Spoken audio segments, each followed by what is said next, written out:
이사야 39장 5절에서 8절 말씀. 이사야가 히스기야에게 이르되 왕은 만군의 여호와의 말씀을 들으소서. 보라, 날이 이르리니 내 집에 있는 모든 소유와 내 조상들이 오늘까지 쌓아둔 것이 모두 바벨론으로 옮긴 바 되고 남을 것이 없으리라. 여호와의 말이니라.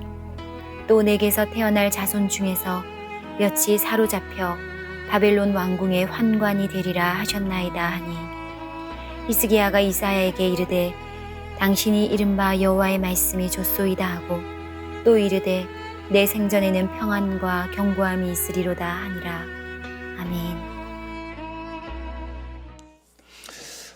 미국에서 있었던 이야기입니다. 라이언 화이트라고 하는 이 한 소년에 관한 이야기인데요.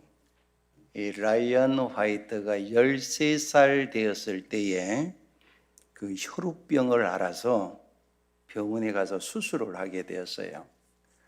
그런데 이 수술을 할 때 이 수혈을 잘못 받아가지고 그만 그 몸에 병이 생겼는데, 이 후천성 면역 결핍증이라는 그 에이즈 병에 그만 걸려버리고 말았습니다.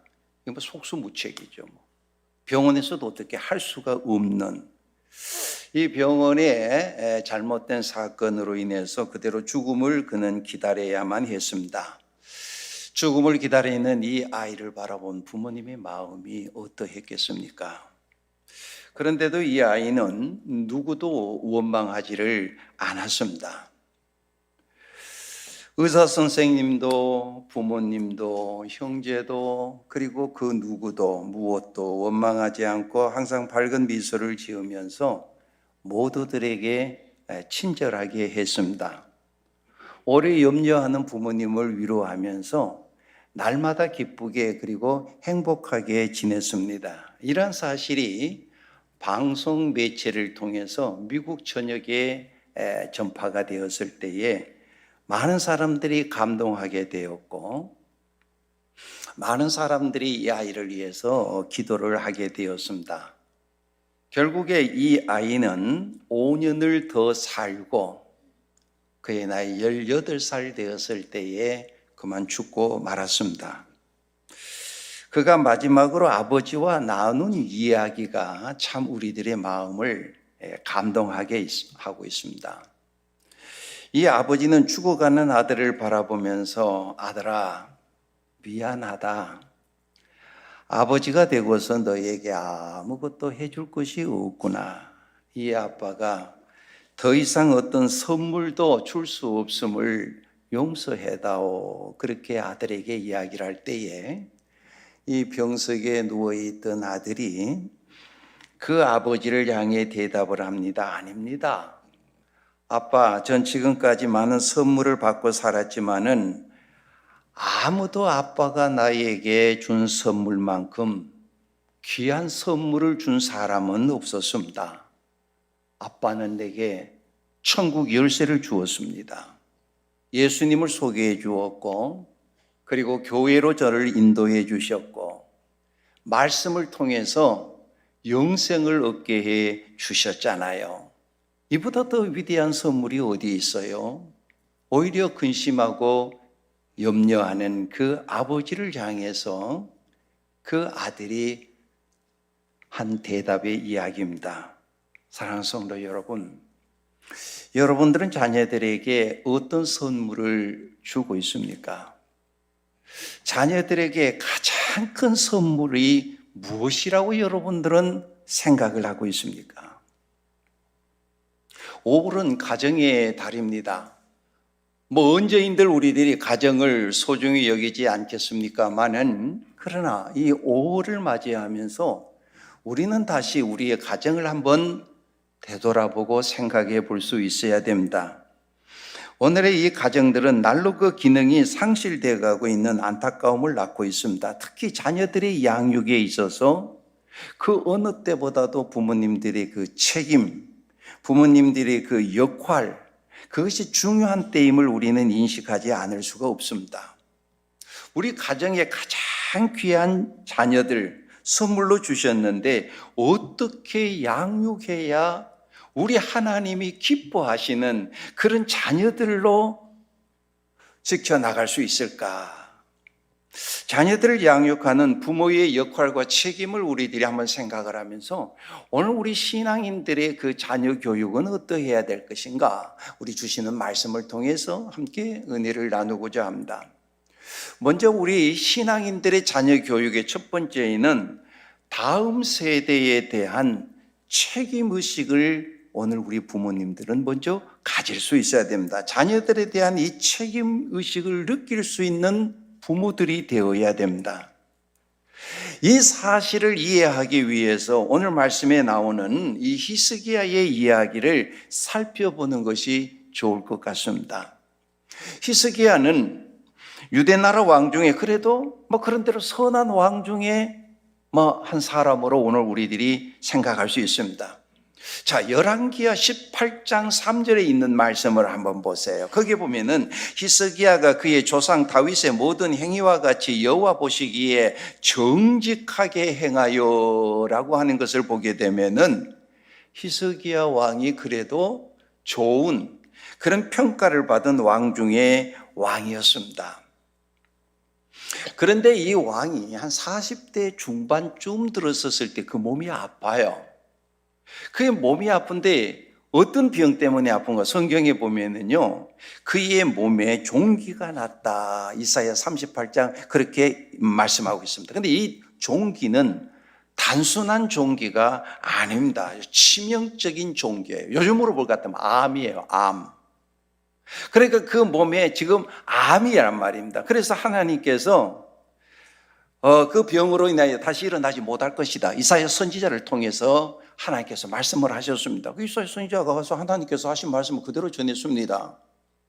왕이요, 그 병으로 다시 일어나지 못한, 그게 뭐예요? 죽는다는 말이거든요. 그 이야기를 듣고요, 이 히스기야 왕은 하나님 앞에 기도하며 눈물로 부르짖을 때 하나님께서 그 기도를 들으셔요. 그리고 이사야 선지자를 다시 보내서 하신 말씀이 이겁니다. 내가 내 눈물을 보았고 내 기도를 들었노라. 내가 다시 너에게 건강을 허락하고 내 생명을 15년 동안 더 연장시켜 주리라.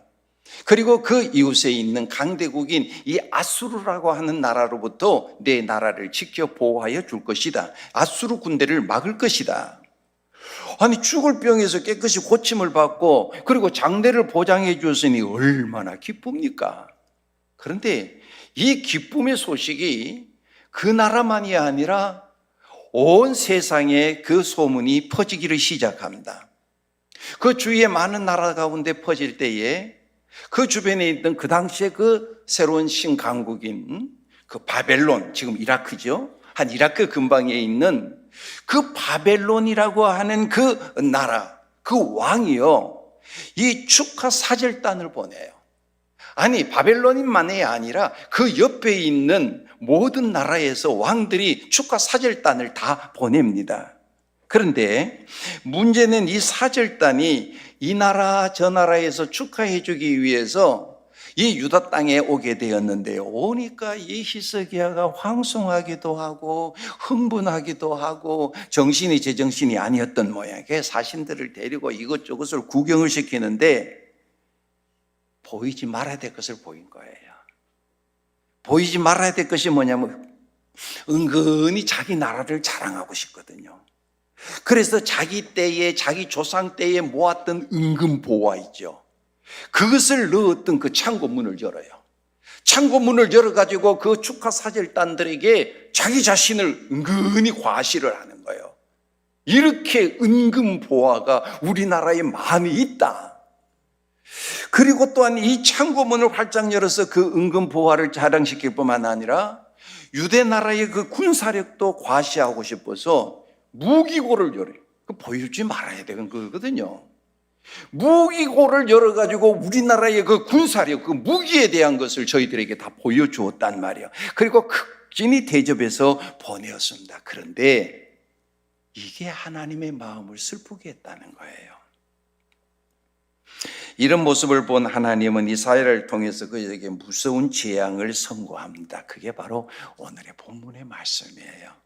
자, 오늘 본문 6절 한번 볼까요? 6절 보시면은요, 보라, 날이 이르리니 내 집에 있는 모든 소유와 내 조상들이 오늘까지 쌓아둔 것이 모두 바벨론으로 옮긴 바 되고 남은 것이 없으리라. 여호와의 말이니라. 네가 보여주었던, 은근히 자랑하고 싶었던 내와 네 조상들이 모아놨던 은근보화, 그게 어떻게 해요? 다 바벨론으로 옮긴 바 돼요. 다 옮겨간다. 남을 것이 없다. 아침은 뭐예요? 빼앗긴다는 거예요. 바벨론이 속국이 되어서 결국에는 있는 네가 모아놓은 모든 것들 한순간에 전부 다 빼앗긴다는 거예요. 자, 그런데 재앙은 여기서 그치지 않습니다. 자, 7절 말씀을 한번 보세요. 7절 말씀에 보면은 또 내게서 태어날 자손 중에서 몇이 사로잡혀 바벨론 왕궁의 환관이 되리라. 참 저는 성경을 읽으면서 이 말씀이 너무 마음이 아픈 거예요. 환관이 되리라. 여러분, 환관이라는 게 뭐예요? 이 후손이라 그러면 왕의 후손이니까 왕자들 아닙니까? 그럼 왕자의 대우를 받아야 될 그 애들이 환관이라고 하는 건 넷이란 말이에요. 넷이. 상감마마 하면서 맨날 그 사극 보면 여러분들 보면 그 나오죠. 그 넷이들.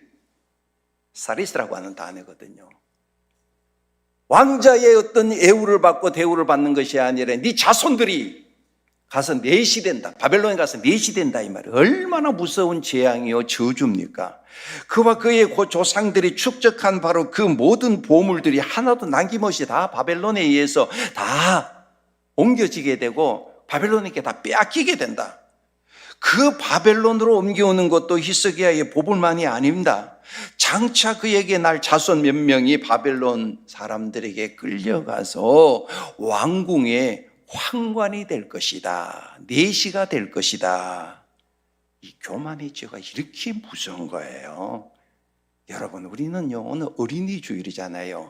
어린이들이 겸허하게 낮은 것처럼 낮아지는 겸손한 자가 돼야 되지. 교만한 자가 되게 되면 지금까지 이루어놨잖아요. 지금까지 모아놨잖아요. 한순간에 다 빼앗겨버리는 거예요. 자기만 빼앗기는 게 아니라 자기 자손들도 뭐냐면 내시가 된다 이 말이에요. 아니, 사신들에게 구경시켜준 게 뭐 그래 잘못입니까? 사신들에게 구경시켜줄 수도 있죠. 하나님이 이렇게 끔찍이 저주를 퍼부시냐고 그렇게 생각할 수도 여러분들이 있겠습니다만, 그러나 다시 한번 곰곰이 생각을 한번 해보십시다. 여러분, 히스기야가 누구 때문에 병 났었어요?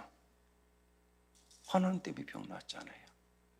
죽을 병에 걸려가지고 하나님도 뭐냐면 그 병에서 네가 일어나지 못한다, 죽을 것이라고 했는데 기도하고 눈물로 부르짖으며 하나님께서 그 기도를 들으시고 그 병을 하나님께서 고쳐주셔서 회복시켜 주었다면 하나님 주신 생명이잖아요. 덤으로 주신 그 생명 아닙니까? 그럼 누구를 사랑해야 됩니까? 하나님 자랑해야 되죠. 하나님이 나를 살리셨습니다. 하나님의 이름을 드높여야 되죠.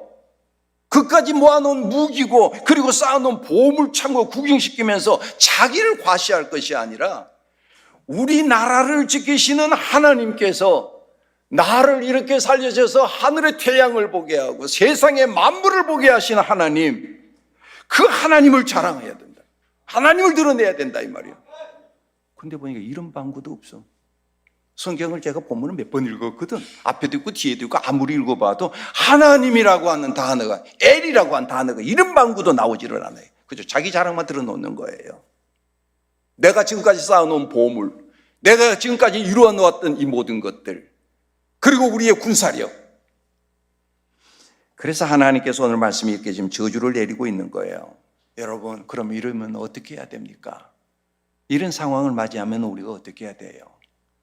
우리의 자손 때에 가서 말할 수 없는 고통의 시대가 도래된다라고 하는데, 하나님 용서해 주옵소서. 두려움에 떨며 회개해야 되잖아요. 그런데 오늘 말씀 보세요. 8절에 보니까 히스기야가 이사야에게 뭐라고 말하는 거 하니, 당신이 이른바 여호와의 말씀이 조소이다. 다 빼앗기는데, 바벨론의 속국이 되어버리는데, 아니 네 자손 가운데에 하나가 아니죠. 몇 명이 넷이가 될 것인데 이런 지금 저주 속에서만 조소이다. 조소이다. 그래서 여러분 현대 번역으로 한번 봤어요. 보니까 그대가 전하여 준 주의 말씀은 지당한 말씀이요. 이게 지당한 말씀이요? 지당한 말씀이지. 하지만은 이 말씀을 받는 이 히스기야는요, 이게 지당한 말씀이 되어서는 안 된다 이 말입니다. 그 뒤에 보니까 또 이르되 내 생전에는 평안과 견고함이 있으리로다. 현대 성경을 보면요 더 실감이 나더라고요. 히스기야는 자기가 살아있을 동안만이라도 평화와 안전이 계속되면 다행이라고 생각을 했습니다. 가지가마 자손들이야 끌려가서 환관이 되든 말든 나라가 망하든 말든 그저 내가 사는 앞으로 15년 동안 그저 평안하고 그리고 안전하면 그만이라고 하는, 여러분들 어떻게 생각하십니까? 히스기야 그는 하나님께서 약속하신 그 인생 보장받았습니다. 15년 더 살았습니다. 그리고 그 이웃의 강국인 이 아수르라고 하는 나라로부터 하나님께서 지켜 보호해 주셔서 안전하였습니다. 그러나 그 자녀들 때에 가서는요, 말할 수 없는 고통의 시대를 겪게 되는 것을 우리는 역사를 통해서, 성경을 통해서 알 수 있지 않습니까? 우리가 잘 아는 대로 그의 아들이 므낫세예요. 므낫세, 유다 왕 중에서 최악의 왕이에요. 그래도 자기 애비는 어느 정도 좋은 평가를 받았잖아. 근데 그 아들 때에 가가지고는 형편없는 이 므낫세 아들이 유다 왕 중에서 최악의 왕이거든요. 그가 12살의 왕이 되어가지고 오랫동안 통치를 했습니다. 아수르에 갔다 조공을 바치면서 혼합 정치를 하고요. 그리고 역대 왕들이 개혁을 하면은요, 우상을 섬기는 산당 없애는 거 참 힘들거든요. 그 역대 왕들이 산당을 없애가지고 개혁을 하는데 산당을 복원시키는 거예요. 그게 하나님 앞에 예배 드리고 제물 드리고 하나님 앞에 제단 쌓는 것이 아니라 우상 앞에 뭐냐 그러면 절하도록 만들었단 말이에요. 백성들을 하나님 앞으로 어떻게 인도해야 될 왕이 말이죠. 이렇게 그 백성들을 이 산당을 지어가지고 다시 복원시켜서 거기서 우상을 섬기게 만들고 이를 성신을 숭배하게 만든 거라. 태양신에다가 그냥 달에다가 별에다가 비나이다 그렇게 숭배하도록 만들고 자녀들을 불러 태워가지고 말이죠. 그리고 제물로 바치는 반인륜적인 이런 행동을 아주 악한 왕이 므낫세입니다. 그는 아버지의 뒤를 이어서 왕이 되었는데 그의 나라를 온통 쑥대밭으로 다 만들어버리고 말았습니다. 여러분, 우리들은 이걸 볼 수 있어야 됩니다. 히스기야가 하나님께서 이 말씀을 하실 때 만일 자녀의 장래와 하나님 나라의 영광을 책임질 줄 알았더라고 한다면 이사야를 통해서 말씀을 주실 때 하나님 앞에 무릎을 꿇고 다시 통곡해야죠. 하나님, 나는 어떻게 되어도 좋사오니 우리의 후손과 이 나라가 하나님의 복을 받지 못하는 일이 없도록 해 주옵소서. 그렇게 부르짖어야 되잖아요. 그렇게 하나님 앞에 눈물로 호소해야 되잖아요. 그런데 그는 자기 혼자만을 생각한 거예요. 이 자녀들에 대한 부모의 책임을 지지를 않는 거예요. 내가 살아있는 동안만이라도 평안과 안전을 이렇게 허락해 주시면 다행입니다. 이렇게 지금 이야기를 하고 있다 이 말이에요. 어떻게 생각하십니까? 자녀를 둔 여러 부모님들 말입니다. 사랑하는 성도 여러분, 여러분들은 어때요? 여러분들은 과연 어떤 부모님들입니까? 신앙을 가진 부모님들입니까? 내가 범한 죄가 자손들에게 미칠 영향을 생각하며 눈물을 흘리는 그런 부모님들입니까? 내가 하나님의 말씀대로 순종하지 않음으로 인해서 자녀들에게 무서운 정신적인 영적 피해를 끼칠 것을 생각하며 살아가시는 그런 부모님들입니까? 아니면 나는 나고 너는 너다라고 그렇게 생각하며 살아가고 있습니까? 적어도 믿음이 있는 부모님이라고 한다면, 적어도 살아 역사하시는 하나님의 손길을 느끼시는 분이라고 한다면 자녀들을 책임질 줄 아는 그런 신앙인들이 되어야 되지 않겠습니까? 잘 들으세요. 부모님 여러분들의 신앙으로 인해서 자녀들이 복을 받을 수도 있고 여러분들의 신앙으로 자녀들이 화를 당할 수도 있습니다. 우리 어제 아침에 온 가족 새벽 기도에 5월달을 맞이하면서 사랑하는 우리 우이동교회의 모든 가정들은 대대로 하나님의 축복을 받는 가정들이 되어야 된다. 우리 때만 아니라 우리 다음 때에도 아니 그 다음 때에도 대대로 계속해서 하나님의 복을 받는 가정들이 되어야 된다. 그게 오늘 우리 부모님들의 신앙이 참 중요하다는 데에 대해서 함께 살펴보았습니다. 그래서 성경에 보면은 아침에 시간이 없어서 그 성경에 신앙생활 잘함으로 인해서 그 자녀들이 더불어서 복을 받고 뒤를 이어서 계속해서 하나님의 축복을 받는 가정들을 소개했죠. 그런데 애꿎게 하나님 앞에 잘못함으로 인해서 그릇된 신앙으로 인해서 자손들이 화를 당하는, 애들이 무슨 잘못이 있어? 그 자녀들이 뭘 잘못했는데 땅이 갈라져서 그냥 부모들하고 같이 땅에 묻히기도 하고, 그리고 그 가문이 전부 다 멸절되어 버리기도 하고, 그리고 그들이 참 말할 수 없는 고통을 겪는 그런 예들을 우리가 쭉 살펴보았죠. 자, 오늘 아침에 우리 한번 다시 생각을 해보면 창세기에 보면은요, 이삭이 그랄 지방에 내려가서 농사를 지어서 그 창세기 26장 12절 말씀을 한번 보세요. 거기 보면은 하나님께서 그에게 100배나 되는 축복을 허락해 주셨다는 거예요. 너무너무 감사하죠. 그러니까 그 그랄 지방에 사는 사람들이 시샘을 하는 거예요. 사람이 있지 않습니까? 왜 질투하냐? 시샘을 하거든요. 시샘을 하고 질투하게 되니까 우리 떠나라 그러는 거예요. 우리는 농사를 지었는데 이렇게 농사가 풍년이 안 되는데 저 사람은 농사를 지었는데 저게 풍년. 나는 사업하는데 잘 안 되는데 저 사람 저렇게 사업하는데 잘 된단 말이요. 그 시샘이 생기니까 우리를 떠나라. 그러니까 이삭이 있잖아요. 부딪히지를 않습니다. 여러분 부딪히지 마시고 패싱해 버리세요. 그 부딪혀 봐야 덕대 하나도 없어요. 그 떠나가지고는요, 거기서 또 이제 우물을 팠어요. 우물을 파니까 거기서 막 물이 나온대요. 여러분, 우리나라는 아무 데나 갖다 꽂으면 물이 나오는데요, 팔레스타인 지역에는요, 물이 생명줄입니다. 그런데 우리는 우물을 팠는데 물이 잘 안 나오는데요, 저 사람들은 가가지고 우물 파기만 하면 어떻게 물이 막 나온단 말이에요. 그러니까 또 그가 우물 다 메어버리는 거예요. 시세미는. 그러니까 저희들이 골짜기 가가지고 있지 않습니까? 이삭 그 무리들이 다시 또 우물을 파니까 또 물이 막 그냥 콸콸콸 나온단 말이에요. 그게 또 어떻게 시샘이 나가지고 또 그거 가가지고 뭐냐면 우리 떠나라. 그리고 또 그걸 빼앗아 버립니다. 그럼 다 우물을 메워. 그래서 이삭이 그것을 양보하고 그랄 지방으로 옮기지요. 근데 그날 밤에 하나님께서 이삭에게 꿈에 나타나요. 하시는 말씀이 창세기 26장 24절의 말씀. 우리 한번 같이 읽어보겠습니다. 시작. 그 밤에 여호와께서 그에게 나타나 이르시되 나는 내 아버지 아브라함의 하나님이니 두려워하지 말라. 내 종 아브라함을 위하여 내가 너와 함께 있어 내가 복을 주어 내 자손이 번창하게 하리라 하신지라. 아멘. 말씀 잘 보세요. 이삭이 복받을 그릇이라서 복받은 것이 아니라 내 아비 아브라함의 하나님, 아브라함 때문에 내가 너와 함께 있겠다.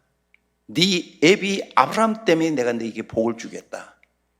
네 아버지 아브라함 때문에 내가 내 자손들을 번창하게 번성하게 하리라 그랬습니다. 이삭이 복을 받게 된 것은요, 그의 아버지 아브라함 때문이라고 성경은 분명히 말씀하고 있습니다. 자, 그렇다고 한다면 오늘 우리 자녀들을 둔 우리 부모님들의 신앙들이 어떠해야 될까요? 여러분들의 신앙의 열매들이 자녀들에게 미친다는 것을 생각해 볼 때 오늘 우리들의 신앙이 어떠해야 될까요? 자녀들이 어떻게 되든 말든 내 시대에 그저 평안하고 내 시대에 그저 안전하고 내 시대에 먹고 살만하고 잘 먹고 잘 살면 되는 거지 뭐. 혹시 우리 가운데 여기 히스기야의 그 더러운 균으로 그 의식들이 오염이 되었다면 이 시간 성령께서 깨끗이 살균해 주시기를 원합니다. 그러므로 내 신앙이 우리 자녀들에게 지대한 영향을 끼친다는 것을 생각하시면서 우리 다음 세대에 책임을 질 줄 아는 그런 믿음의 부모님들이 다 되시기를 주님의 이름으로 축원합니다. 여러분들의 신앙으로 끝나지가 않아요. 성경에서 말씀하고 있는 건 여러분들의 신앙이 여러분들의 자녀들이 복을 받을 수도 있고 화를 당할 수도 있다. 부모로서 자녀에 대한 책임의식이 오늘 우리들에게 그렇게 중요하다는 걸 말씀하고, 그 다음에 두 번째, 자녀 교육은 곧 인간 교육임을 우리들이 아셔야 됩니다. 다음으로 생각해 볼 것은 자녀 교육은 인간 교육이라는 겁니다. 여러분, 하나님께서 여러분들에게 주신 자녀들은요, 사람이지 제품이 아니라는 사실을 알아야 돼요. 이 자녀들을 교육한다는 것은요, 하나님이 바라는 인간으로 만드는 것이지 어떤 상품으로 만드는 것이 아니에요. 사람이 되라고 하는 교육이지 세상에서 그저 성공하라고 하는 교육이 아니란 말입니다. 성공 못해도 좋다. 하지만 사람다워야 된다. 네가 아무리 잘 된다 하더라도 인간답지 못하면은 내 인생은 그거는 실패작일 뿐이다. 이게 가르치는 것이 참 교육이라는 말이에요. 그런데 불행히도 오늘 그런 정신을 가지고 자녀를 키우는 부모들이 그리 많지 않은 것 같습니다. 사람이 되라, 인간이 되라, 그럼보다도 무슨 수를 써서라도 성공해야 된다. 네 성공해야 된다. 몰아붙이고, 이게 오늘 우리들의 현실입니다. 인간으로 만들기보다는 제품으로, 상품으로 자녀들을 양육하고 있다는 데 이게 문제가 있다는 이야기예요. 많은 부모님들은 자녀들을 하나님이 원하시는 사람으로 그 재능과 은사 따라 양육하기보다는 그저 부모님들 당신네들의 그 못난 그 꿈을 이루기를 바라는 그 마음으로 자녀들을 양육하고 있다는 말이에요. 이걸 심리학적인 용어로 전이라 그러죠. 전이. 굴, 한문으로 보시면 굴을 전자잖아요. 굴을 전자와 자리 위자잖아요. displacement, 이동한다 이 말입니다. 여기 있어야 되는 게 저쪽으로 이동해 버리는 거예요. 그 우리나라 속담 가운데 이 전이에 대한 속담이 평양감사와 강아지라고 하는 그런 속담이 있지 않습니까? 이 감사, 평양감사 되면은 굉장히 많은 뇌물이 들어올 줄 알아서, 그래서 평양감사가 큰 기대를 가지고 원님과 더불어서 그 뇌물을 이렇게 한번 좀 조사를 해보니까 이 평양감사 양이 차지를 않는 거예요. 신기가 몹시 불편해진 이 감사가 원님을 불러놓고는 아니 어떻게 일을 했기에 이거밖에 안 되느냐고 막 원님을 몰아붙였습니다. 그러니까 원님은요, 있는 힘을 다해서 끌어모은다고 모았는데 이거밖에 안 되는데 어떻게 해? 그렇다고 해서 감사한테 대들 수도 없고 말이야. 그러니까 그 옆에 있던 이방한테 있죠, 원님이 막 그냥 막 이렇게 한바탕에서, 이방은 애국계 있잖아요. 자기 나름대로는 열심히 한다라고 했는데 밤중에 무슨 홍두깨 같은 이런 호통이, 기분이 맛이 상했습니다. 또 원님한테 풀 수는 없잖아요. 자기 집에 들어가 가지고는 자기 부인에게 막 한바탕에서, 이 부인은 뭐냐면 구월에 갔다가 돌아온 남편이 막 한바탕 하니까 속이 상하잖아요. 그래서 부엌에 들어가 가지고요, 저녁밥 짓고 있는 며느리한테 막 잔소리 막 퍼부었습니다. 며느리 역시 기분이 상할 수밖에요. 그런데 시어머니한테 대들 수도 없고, 그래서 옆에 보니까 이놈의 강아지가 따뜻한 불 앞에서 넙죽 엎드려서 잠을 자고 있단 말이에요. 그러니까 며느리가 이놈의 개 XX 맨날 여기 와서 발로 차버렸는 거예요. 그러니까 이 강아지는 뭐예요? 그냥 불 앞에서 따뜻하게 자고 있다가 졸지에 어떻게 해요? 발로 차이는 신세가 되고, 저 위에 감사가 속이 불편한 것이 전이가 되어서 굴러서 어디까지 왔어요? 바로 강아지까지. 그래서 평양감사와 강아지라고 하는 그런 속담이 있다. 이 감사의 욕구 불만이 전이에 거듭된 나머지 결국에는 부엌에 잠자고 있는 죄 없는 강아지가 손해를 본 것이다. 문제는 이와 같은 전이가 오늘날 우리 부모님들이 자기 과시에 대한 욕구 불만을요, 자기 자녀들을 스타에 올려놓으려고 그래요.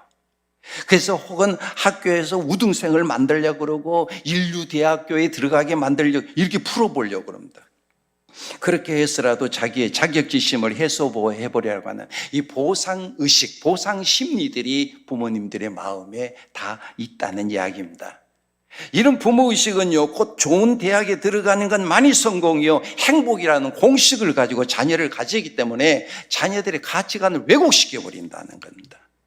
자식을 사람으로 보기 전에 점수로 보는 거예요. 좋은 대학으로 보고 있다는 말이에요. 돈 잘 버는 기계로 보고 있다는 말이에요. 이 부모들이 자식을 통해서 자기 만족을 추구하고 있어요. 부모들의 이 의식 구조가 바로 이렇게 변질된 마당에 그 자녀들의 가치관이 성하게 남아있을 리가 만무합니다. 그러나 이와 같은 풍토는 자녀들을 주신 하나님의 뜻을 정면으로 거역하는 도전 행위가 되죠. 자, 신명기 10장 12절과 13절에 있는 말씀, 우리 최 장로님께서 기도하시면서 인용을 하셨는데요. 자, 신명기 10장 12절 13절을 우리 한번 같이 읽겠습니다. 시작. 이스라엘아, 내 하나님 여호와께서 내게 요구하시는 것이 무엇이냐? 곧 내 하나님 여호와를 경외하여 그의 모든 도를 행하고 그를 사랑하며 마음을 다하고 뜻을 다하여 내 하나님 여호와를 섬기고 내가 오늘 내 행복을 위하여 내게 명하는 여호와의 명령과 규례를 지킬 것이 아니냐. 아멘. 내가 요구하는 게 아니에요. 여호와 하나님이 요구하는 게 무엇이냐? 그러면서 여러분, 행복이라고 하는 것은 내가 많이 가져야 되고 높은 자리에 올라가야 되고 내가 그런 위치에 있어야만이 행복한 게 아니에요. 여러분, 우리 부모님들이 자녀에 대한 착각을 버려야 됩니다. 어떤 기준을 세워서 여기에 가야만이 행복하다. 그때 그렇지 않습니다. 보세요, 말씀 보세요. 우리 하나님께서는 얼마나 높은 자리에 올라가고 네가 얼마나 많이 알고 얼마나 많이 가지냐, 그거를 요구하는 것이 아니라 행복하게 살아가는 것을 원한다는 거예요. 13절 보세요. 내가 오늘 내 행복을 위하여. 우리 주님의 관심은 행복입니다. 우리들이 행복하게 사는 걸 원하지, 우리들이 다른 사람보다 높은 자리에 올라가서 많은 사람들에게 추앙받고, 여러분, 그건 한순간이에요. 오늘 우리들이 행복하게 살아가는 것, 우리 하나님이 요구하시는 게 무엇이냐, 이것을 알아라고 말씀하고 있습니다. 자녀들을 사람 되게 하라는 말씀 아닙니까? 인간이 최고 가치는 창조주가 되시고 온 우주의 주가 되시는 여호와 하나님을 경외하고 사랑하고 순종하는 것을 가르치는 데 있다는 말입니다. 그러므로 우리는 이와 같은 말씀을 받은 이상 하나님을 경외하고 하나님을 사랑하고 하나님을 순종할 줄 아는 그런 자녀들을 만들기 위해서 키워야 되는 것입니다. 여러분, 나중에 후회합니다. 자식들을 그저 점수로 우열을 매기는 상품을 만들지 마세요. 상품으로 만들지 마시고 창조되시는 하나님을 경외하고 하나님을 사랑하고 하나님 앞에 순종할 줄 아는 믿음의 사람으로 양육시키시기를 바랍니다. 거룩한 백성들이 많이 일어나야 그 나라가 복을 받고 그 가정이 복을 받고 그 개인이 형통한 축복 가운데 행복한 인생을 살아갈 수가 있는 것입니다. 절대 자녀들이 상품이 아니에요. 자녀들이 제품이 아니에요. 인간이란 말입니다. 왜 자꾸 자녀들을 상품으로 만들려고 그래요? 세상은 제품으로 만들어 나가려고 그럽니다. 세상의 모든 교육은 제품으로 삶을 만들려고 그래요. 우리 자녀들을 상품화, 제품화 만들지 마시고 인간으로 인간 교육에 초점을 맞춰야 돼요. 인간 교육이라고 한다면 그러면 인간 교육은 어떻게 하나님의 말씀으로 말미암는다는 거예요. 마지막으로 우리들이 기억해야 되는 것은 말씀 교육이 곧 인간 교육이라는 겁니다. 그러면 어떻게 해야 됩니까? 대답은 간단합니다. 하나님의 말씀대로 해야 됩니다. 기도하면서 인용했죠? 잠언 22장 6절에 있는 말씀 우리 한번 같이 읽어볼까요? 시작. 마땅히 행할 길을 아이에게 가르치라. 그리하면 늙어도 그것을 떠나지 아니하리라. 아멘. 하나님께서 가르쳐 주신 마땅히 행할 길이 뭡니까? 하나님이 원하시는 사람입니다. 하나님 사랑하고 하나님 경외하고 하나님께 순종할 줄 아는 인간으로 가르치라는 말입니다. 그럴 때 자녀들이 성장하고 나중에 늙어서도 그 믿음의 길에서 떠나지 아니한다. 저도 아이들을 키웁니다마는 참 자신이 없어지는 것이 자녀 교육 같아요. 자녀 교육, 자신 있다라고 하는 사람 아마 아무도 없을 거예요. 그래서 성인이 그런 얘기를 했잖아요. 농사 가운데 자식 농사가 제일 힘든다. 힘들지만 신앙교육은 더더욱 그렇습니다. 부모들은 자식들이 바르게 되라고 훈육을 하지만은요, 자녀들이 볼 때에는요, 그건 잔소리에 불과한 겁니다. 그렇습니다. 우리 모든 부모님들이요, 자녀들에게 말로만 할 것이 아니라 우리 자신들부터 모범을 보여야 돼요. 자기는 신앙생활 똑바로 하지 못하면서 자녀들에게 뭐 신앙생활 하라고. 내가 본 게 뭐 아버지 엄마 신앙생활 봤는데 뭐 자기들은 기도하지 않으면서 자녀들에게 먼저 기도해라. 뭐 안 하는 거 봤는데 뭐 성경 읽으라고 자녀들은 말하는데 자기는 성경도 안 읽고 있는데 뭐 자녀들이 그 성경 읽겠습니까? 말이 아니라 모범을 보여줘요. 하나님의 말씀을 바로 배워서 사람이 되는 것이 제일 중요하다는 것을 자녀들에게 심어주기 위해서는 부모 자신들이 신앙생활에 참 모범적인 이 참된 모습을 오늘 우리들이 보여주어야 돼요. 한 가지 예를 한번 들어볼까요? 저는 더러 보는데요, 이 고3이 이렇게 되잖아요.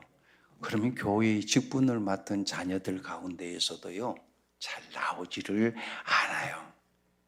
그래서 그 반을 맡은 담임 선생님이나 교역자들이 염려가 되어서 전화로 아니면 교회에서 만나서 물어보죠. 집사님 무슨 일이 있어요? 그래서 그 애가 아픕니까? 그 교회에 오랫동안 나오지를 않는 것 같은데 그래서 교회에 보내달라고 그렇게 이야기를 하면서 부탁을 하면은요, 그 집사님, 아이고 목사님, 아이고 집사님, 우리 애가 고3이잖아요. 시간이 없어. 공부해야 돼, 공부. 그래서 대학 들어가게 되면은 다 교회 나올 겁니다. 근데 여러분, 그렇게 말하던 그 자녀들 가운데요, 우리 부모님들 한번 깊게 생각을 해 보셔야 됩니다. 자녀들의 마음속에는 어떤 마음이 드냐면요, 신앙생활보다는 공부가 더 중요하구나. 성적 올리는 것이 하나님 앞에 나가서 예배 드리고 주일 학교에 나가는 것보다 더 중요하구나. 가치관이 벌써 바뀌어지는 거예요. 가치관 바뀌어라. 그래서 부모가 바뀌어라 해서 바뀐 게 아니고 부모가 하는 그 말 한마디에 그리고 하는 그 행동에 자녀들이 어떻게 하나님으로부터 떠나는 거예요. 자녀들의 마음속에 신앙생활보다도 공부가 더 중요한데 뭐 성적 올리는 것이 그렇게 주일 학교 나가는 것보다 더 중요하단 말이에요. 가치관이 벌써 바뀐 거예요. 이런 가치관으로 자란 아이들이 그 길로 대학교에 가가지고 교회 나온다? 여러분, 우리 교회 학교 고3까지는요 교회 잘 나와요. 그 청년대 돼가지고 대학교 갔어요? 절반 이상 교회 안 나와요. 부모들이 바라면 뭐예요? 다 나올 거라 그랬잖아요. 대학 가면 바빠요. MT도 가야 되고 세상 노는 재미가 얼마나 좋은데 교회 떠난다고요. 그래서 어떻게 나중에 나온다 하더라도 이 아이 학교 시험을 치든지 사회에 나가서 바쁜 일이 있으면 교회 안 나온다. 직장생활 다 바쁘다고 교회 점점 멀어집니다. 왜요? 어릴 때부터 부모님한테 그래 배웠거든요. 세상의 그 무엇보다도 세상의 그 무엇 다음에는 하나님이거든요. 세상에 어떻게 그 다음에 신앙생활이거든요. 그래서 우리 교인들 가운데 흩어져 있는 저 서울에 있는 자녀들이 네 교회 갔댔나? 그거부터 먼저 묻는다는 얘기를 들어봅니다. 중요한 게 뭐냐 그러면은 네가 돈을 얼마나 버느냐, 네가 뭐가 됐느냐보다도 하나님 앞에 예배 드렸느냐 그거부터 먼저 묻고 간다는 고통을 친 그 얘기를 제가 많이 듣고 있죠. 여러분, 오늘 우리들은 하나님 앞에 나와서 내 신앙은 내가 지켜, 내 당대는 편안하고 내 당대에는 안전하다, 그리고 내 자손들이 어디 됐든지 말든지 똑같아 희석이야 하고 이렇게 돼서는 안 된다 이 말입니다. 어릴 때부터 그렇게 배웠단 말입니다. 가치관이 그때 벌써 형성이 되어버렸거든요.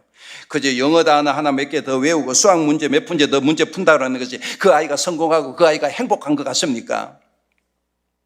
여러분의 자녀들이 성공하고 행복하게 살려면은 하나님이 기뻐하시는 대로 키워야 되는 것입니다.